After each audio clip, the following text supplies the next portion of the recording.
This piece of data, when it came out originally, hit me square between the eyes. 92% of people would trust their senior leader more if they would be more transparent about their mistakes. I sit next to, these days, sometimes presidents of companies and presidents of countries. And I see people that are dying inside with impostor syndrome because they're scared to death to show people they're not a perfect leader. And if they would show that, they would get the benefit of the doubt.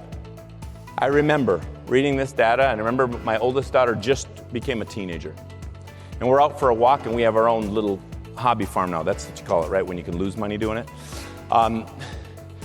The little, we're walking along the oak rail fence, and we're talking, and I'll never forget what she said. She looks at me. Maybe she's 14 at the time, something like that. I don't know if she's talking about boys or academics or athletics, but she looks at me and says, "Dad, you wouldn't understand. You're perfect." And that might sound sweet, and it would be if she was 3 years old and you're her hero. But you and I both know at 13, 14, and 15, they better not be saying that. She hadn't seen some things, evidently. I started thinking about this. She didn't see the time I put all of our money into a business and lost our whole family's money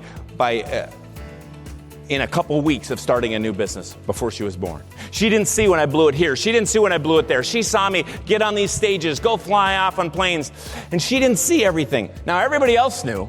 I didn't need to explain to my wife all the mistakes I made, and I don't have to go into therapy here about every time I've blown it, because it's plenty. But I started to share. Once every week, I would intentionally share a place I blew it, the time I made a mistake. What happened to our relationship?